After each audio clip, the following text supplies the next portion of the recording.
সামনে বকরিদ এবং সেখানে মানুষ উদ্বেগে আছে, গরু কুরবানি দিতে পারছে না, 14 বছরের নিচে। একটা ব্যাপার হচ্ছে আইনের রাস্তায় চলবে, কুরবানি হবে কি হবে না এখনো পর্যন্ত ঠিক হয়নি। আমরা নিশ্চয়ই চাইব মুসলিম এরিয়ায় কুরবানি হোক, মানুষ তার আদব কায়দার মধ্যে থেকে কুরবানি দিক। নিশ্চয়ই মানুষের আশা আছে, আশঙ্কা আছে, মুসলিমদের একটা বড় উৎসব কুরবানি, তাই কুরবানি অন্তত করার সুযোগ দিক সরকারের কাছে আমার আবেদন, যে তারা তাদের নিজেদের মতো জায়গায় মানে একেবারে পরিষ্কার পরিচ্ছন্নতা করে তাদের ঘেরা জায়গার মধ্যে যদি কুরবানি দেয়, আমি আশা করব প্রশাসনের কাছে যে তাদের কুরবানি দেওয়ার পারমিশন দেওয়া হোক। ওসি জীবনতলা সাসপেন্ড হয়েছে, ক্যানিং পূর্ব বিধানসভায় যিনি অবজারভার ছিলেন তিনি সাসপেন্ড, বহিষ্কার হয়েছে, আরও বহিষ্কার হয়েছে। তাতে কি প্রমাণ হয় যে এখানকার ভোট লুট করা হয়েছে, চুরি করা হয়েছে। দেখুন তৃণমূলের নেতা সায়েন্সা অভিষেক বন্দ্যোপাধ্যায় এসপিকে বলেছে এই ভোটটা জেতাতেই হবে, বাহারুল আমার ভাই, তাই বাহারুলকে জেতাতে হবে। তাই এসপি কথা রেখে বাহারুলকে জিতিয়েছে ইভিএম চুরি করে। তাই আমি বলতে চাই যে আজ পর্যন্ত যিনি তৃণমূল কংগ্রেসের যিনি জিতেছেন এখানকার, তিনি এখনও ক্যানিং পূর্ব বিধানসভায় পা রাখতে পারেননি। তাই আপনাদের কাছে আমার বলার, তার প্রতিবাদ জানাতে বিভিন্ন জায়গায় বিভিন্নভাবে এলাকায় সন্ত্রাস হওয়ার প্রতিবাদে বিভিন্ন ওসিরা সঠিকভাবে কাজ করছে না। আমি সব ওসির কথা বলবো না, বেশ কিছু ওসিরা আছে, আইসিরা আছে, তারা সঠিকভাবে কাজ করছে না। তারা বিভিন্নভাবে আমাদের আইএসএফের কর্মীদের উপরে অ্যাটাক করছে, বিভিন্নভাবে আমাদের আইএসএফের কর্মীদের থানায় তুলে নিয়ে যাওয়া হচ্ছে, একটার পর একটা চক্রান্ত হচ্ছে। তাই আমি সিদ্ধান্ত নিয়েছিলাম যে আমরা জীবনতলাতে একটা বড় মিটিং করে মানুষকে অবগত করব, সেটা আজকে আমরা করেছি।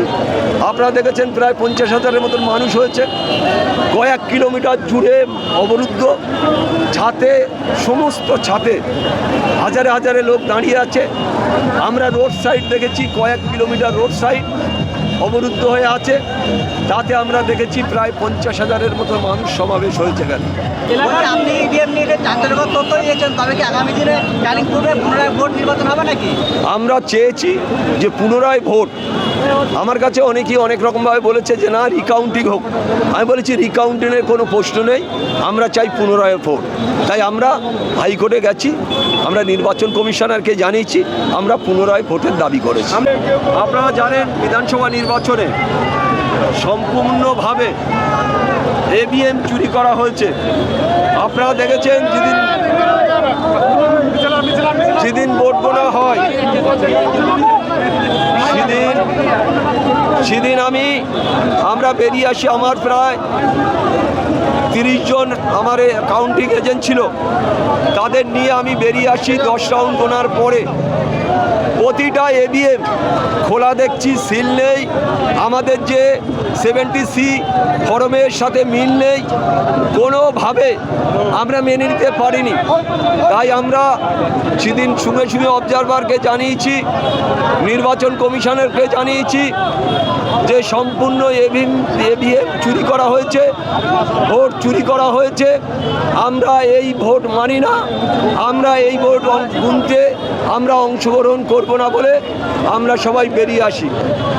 তারপরে আমরা বিশেষ সূত্রে জানতে পারি জীবনতলার বিডিও, জীবনতলার ওসি সহ আরোরা মিলে কয়েক কোটি টাকার বিনিময় এই ইভিএম চুরি করে ক্ষমতাসীন দলকে জেতানোর চেষ্টা করেছে।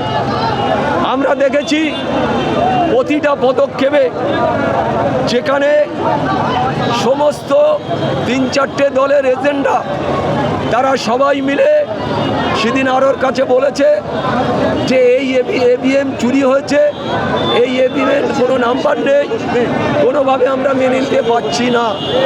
সেখানে বিজেপি, কংগ্রেস, 2 জন নির্দল, আমি সহ আমরা 6-7 জন প্রার্থী আমরা সেদিন অভিযোগ করেছিলাম আরোর কাছে আমরা অভিযোগ করেছিলাম, তারা কোনোভাবে মানেনি।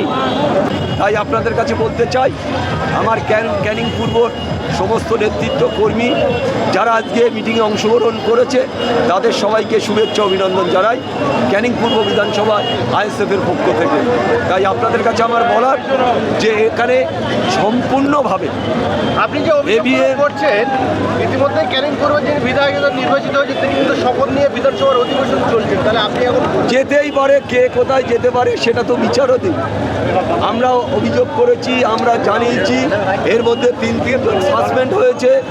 কে বিধানসভায় যাচ্ছে কে যাচ্ছে না সেটা আমাদের কাছে বড় কথা নয়, আমাদের কাছে বড় কথা আইন।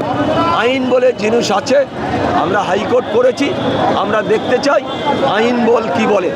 তারপরে তার যদি হিম্মত থাকে তিনি ক্যানিং বিধানসভার বিধায়ক হিসাবে এখানকার মানুষের কাছে একটা মিটিং করে দেখান যে তারা আর কতটা জনপ্রিয়তা, আর তিনি জিতেছেন কি জিতেননি সেটা ক্যানিং পূর্বের মানুষ জবাব দেবে। আপনার এই মামলাটা হাইকোর্টে কবে উঠবে?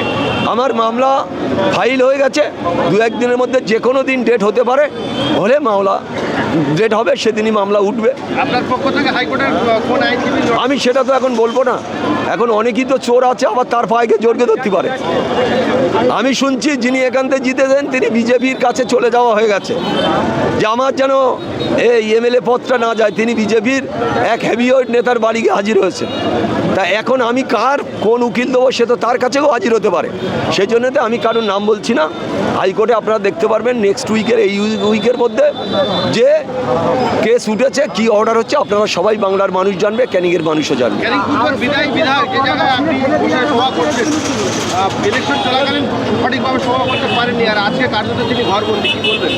কে কি ঘরবন্দি, কে কোথায় আছে আমার দেখার দরকার নেই। আজকে আমরা জীবনতলার মাটিতে একটা প্রমাণ করে দিলাম, যেখানে 50,000 মানুষের সমাবেশ। জীবনতলার মানুষ আরাবুল ইসলামকে চায়, আরাবুল ইসলামের ডাকে এই লোক, অন্য কারুর কিছু কথাই নয়। আরাবুল ইসলাম 2 দিনের নোটিশে সবার সাথে কন্ট্যাক্ট করে আজকে এই মানুষ হয়েছে। আমরা মনে করি যেখানে মিটিং ডাকবো, আইএসএফের মিটিংয়ে ভাইজানদের নির্দেশ আদেশে হাজারে হাজারে মানুষ সেখানে উপস্থিত হবে, এটা আমার ধারণা। শুধু ধারণা নয়, মানুষ প্রচুর অ্যাক্টিভ, তারা আইএসএফের নেতৃত্বের সাথে থেকে লড়াই করতে, প্রচুর মহিলারাও অ্যাক্টিভ। তাই আমরা চাই ক্যানিং পূর্ব বিধানসভা আগামী দিনে আরও ভালো জায়গা যাবে, আগামী দিনে আরও লড়াই হবে। আমি সমস্ত ক্যানিংবাসীকে শুভেচ্ছা অভিনন্দন ভালোবাসা জানিয়ে আমি আমার বক্তব্য শেষ করব। ক্যানিং পূর্ব বিরোধী শূন্য সামনে পঞ্চায়েতে আপনারা কি টার্গেট আছে? এখনও দেরি আছে, সেটা সময় কথা বলবে, নিশ্চয়ই আপনারা জানবেন।